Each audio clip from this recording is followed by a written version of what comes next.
রাসূলুল্লাহর কণ্ঠের আওয়াজ আমি ওমর শুনতে পেলাম।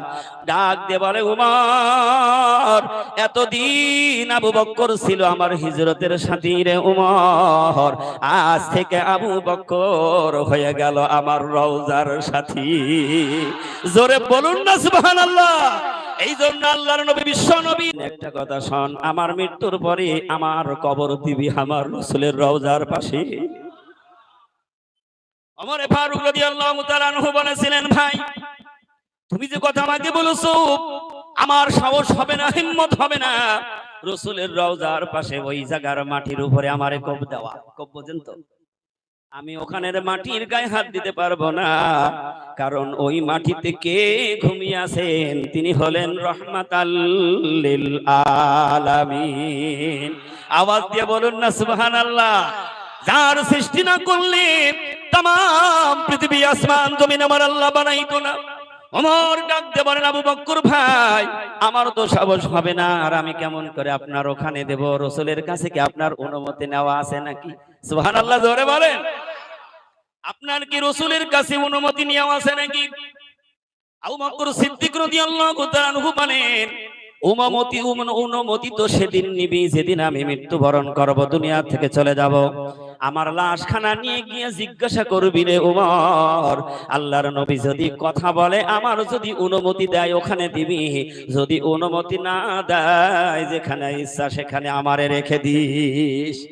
সাহাবাদের অন্তরের মধ্যে বিশ্বাসটা কত বড়, কারণ তাদের ইমানের মধ্যে কোনো কমতি নেই। সুবহানাল্লাহ জোরে বলেন।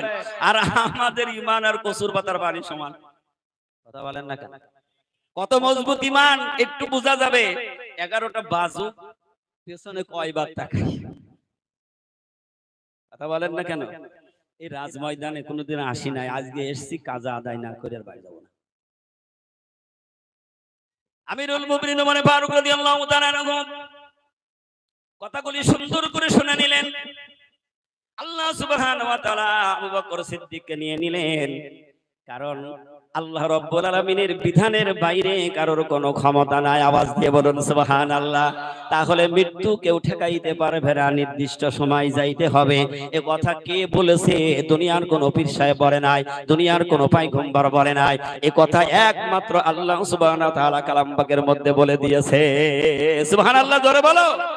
আল্লাহ রাব্বুল আলামিন বলেন, ইযা জাআ আজালুহুম লা ইস্তাখিরুনা সাআতাও ওয়া লা ইস্তাকদিমুন। আল্লাহ বলেন, নির্দিষ্ট সময় আমি আল্লাহ নির্ধারণ করে দিয়েছি। 1 মিনিট আগেও কারোর মৃত্যু হবে না, 1 সেকেন্ড কারোর জন্য অপেক্ষা করা হবে না। নির্দিষ্ট সময় তার রূহটা নিয়ে নেওয়া হবে। এই একটা পাওয়ার গোটা পৃথিবীতে একজন পেয়েছিলেন, তার নাম আপনারা বলেন। অনেকে হায় হায় এত ওয়াজ শোনালাম। আমাদের দেশে এক মাওলানা ছিল, তার নাম হলো যুক্তিবাদী হাবিবুর রহমান। তিনি একদিন আমার এলাকায় এসে ওয়াজ করছে আর বলছে, হাই রে আফসোস, 3 যুগ ওয়াজ শোনালাম, তা দসুরি বন্ধ করতে পারলাম না। মাওলানা সাহেব এত ওয়াজ শোনাচ্ছে, তাও একটু মনে রাখা যাচ্ছে না, তিনি সুপ্রিম পাওয়ার পেয়েছিলেন নবী মুহাম্মদুর রাসূলুল্লাহ সাল্লাল্লাহু আলাইহি সাল্লাম। আওয়াজ দিয়ে বলুন সুবহানাল্লাহ। এই পাওয়ার আল্লাহ রসুলকে দিয়েছিলেন, তারপরও রসুল থাকে নাই, রসুল চলে গিয়েছেন বন্ধুর ডাকে। সুবহানাল্লাহ। আবু বকর সিদ্দিকের মৃত্যু হয়ে গেল। আমিরুল মুমিনিন ওমর গোসল করিয়ে কাপড় পরিয়ে তার ওসিয়ত মতো রওজার পাশে নিয়ে গিয়ে রেখে দিলেন। আমিরুল মুমিনিন ওমর ফারুক রাদিয়াল্লাহু তাআলা আনহু ডাক দিলেন, ইয়া রাসূলুল্লাহ, হাবিবাল্লাহ, আপনি বলে দিন আবু বকরের কোথায় রেখে দেব?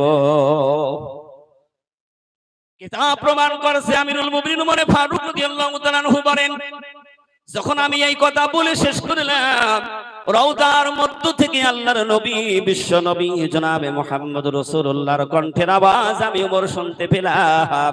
ডাক দিয়ে বলে, উমর, এতদিন আবু বকর ছিল আমার হিজরতের সাথী রে উমর, আজ থেকে আবু বকর হয়ে গেল আমার রওজার সাথী। জোরে বলুন না সুবহানাল্লাহ। এই জন্য আল্লাহর নবী, বিশ্ব নবী, তিনি মৃত্যু নয়, তিনি জীবিত। তারপরে সিদ্দিকিনরাও তারা জীবিত, শহীদিনরা তারা জীবিত। আল্লাহ রাব্বুল আলামিন বলেন, যারা কামেরুল আল্লাহর বন্ধু তারাও হইল জীবিত। আওয়াজ দিয়ে বলুন না সুবহানাল্লাহ। যে কথা বললাম, সুপ্রিম পাওয়ার, কেমন পাওয়ার আল্লাহ রাসূলকে দিয়েছিলেন। আপনারা কষ্ট পারবেন না তো? আল্লাহর নবী বিশ্ব নবী তিনাকে যখন মৃত্যু আসে গেল, দুনিয়ার হালতের মৃত্যু যখন এসে গেল, আসলে তো মৃত্যু নয়, শুধু পরিবর্তন।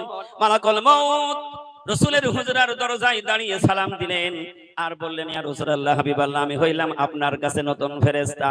কারণ মালাকুল মউত তো কারোর কাছে যায় না, শুধু একদিনই যায়। কয়দিন ধরে যায় না? আপনার কোর্টে কেস হয়েছে, পিওন এসে নোটিশ দিচ্ছে, বেটা অমুক তারিখে কোর্টে হাজিরা দিবি। কথা বলেন না কেন? বলে কি বলে না? আবার যদি তার ফাঁসির হুকুম হয়, তারপরও সময় দেওয়া হয়। আবার ফাঁসির আগের দিন বলছে, তোর মনের আশা পূর্ণ কর, কি করবি কর। সময় নির্ধারণ করার পরও তার সময় দেওয়া হয়, কিন্তু মালাকুল মউত আজরাইল এসে গেলে আর কোনো রক্ষা হয় না। কেমন সুপ্রিম পাওয়ার দিয়েছিলেন আল্লাহ! মালাকুল মউত বলছেন, ইয়া রাসূলুল্লাহ, আমি এসেছি আপনার রূহ নেওয়ার জন্য। আল্লাহর নবী বিশ্ব নবী মুহাম্মদ রাসূলুল্লাহ সাল্লাল্লাহু আলাইহি সাল্লাম বললেন, আলহামদুলিল্লাহ। সুবহানাল্লাহ বলেন না?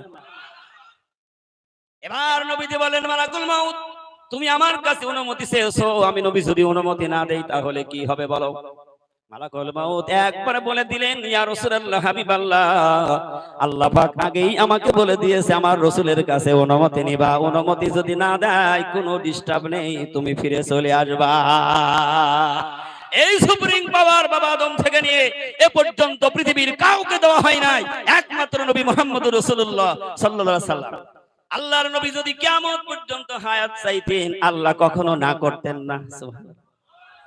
কিন্তু বন্ধু বন্ধুর ডাকে সাড়া দিয়ে তাড়াতাড়ি যাবার জন্য চেষ্টা করে।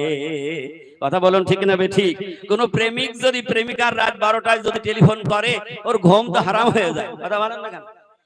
এখন যদি মনে করে যে এই পদ্মা নদী পার হয়ে উপারে যেতে হবে, সে উপারে বসে বলছে, বন্ধু তাড়াতাড়ি আয়। এখন এই রাত্রে নৌকা নেই, যানবাহন, কি করবে জানে? লুঙ্গি খুলিয়ে সাঁতার দেবে। কথা বলেন না কেন? কারণ ডেকেছে কে? আশিক আর মাসুকের প্রেম সাগরে যখন ডুব দেয়, সামনে দরিয়ার দেখে না, পৃথিবীর মায়াজাল তার আর থাকে না। ওই মাসুক আর আশুকের জন্য একত্রিত মিলিত হওয়ার জন্য পাগল পারা হয়ে যায়। সুবহানাল্লাহ। তার মধ্যে একটা কথা বললেন রাসূল, মালাকুল মউত একটু অপেক্ষা করো। তাতেই বোঝা গেল নবীজির উপরে সুপ্রিম পাওয়ার আছে। অপেক্ষা করার সময় তো আল্লাহ বলেছেন 1 মিনিটও সময় দেওয়া হবে না। আর একটু ক্লিয়ার করে দিন, বাদশা সুলাইমান তিনি আল্লাহর পয়গম্বর, নাম শুনেছেন তো? বাদশা সুলাইমান আল্লাহর পয়গম্বর।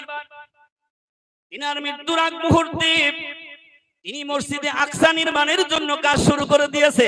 সুবহানাল্লাহ যারা বলেন। মসজিদে আকসার সমস্ত লেবারগুলি বেশিরভাগ ছিল জেনেদের মধ্যে। একটা কাজ ছিল, যখনই সুলাইমান ডিউটি করত তারা খুব কাজ করত, সুলাইমান চলে গেলে কাজের ফাঁকি দিত। এখন এরম লিডার আছে না নাই? লিডার ছিলেন তো, আমি লেবার বললে আবার রাগ করবেন, সেজন্য লিডার বললাম। যখনই থাকতো খুব কাজ হতো, উনি না থাকলে কাজের ফাঁকি দিত। বাদশা সুলাইমান এসে একটা লাঠি হাতে করে লাঠিটা ভর দিয়ে চুপচাপ দাঁড়িয়ে থাকতেন। আর জেনেরা রাত দিন আর মানত না, ছুটে কাজ করত। আল্লাহু আকবার বলেন। হঠাৎ মালাকুল মউত এসে হাজির। ডাক দিয়ে বলেন, বাদশা সুলাইমান, আমি মালাকুল মউত তোমার রূহ নেওয়ার জন্য এসেছি। সালাম দিলেন। বাদশা সুলাইমান বড় চিন্তায় পড়ে গেল, সর্বনাশ, আল্লাহর হুকুম তো কোন রদ বদল করার ক্ষমতা পৃথিবীর কারণ নেই। আছে নাকি? নাই। তমলুকের মানুষ মনে পারবে নাকি? কথা বলুন, পারবে কারো?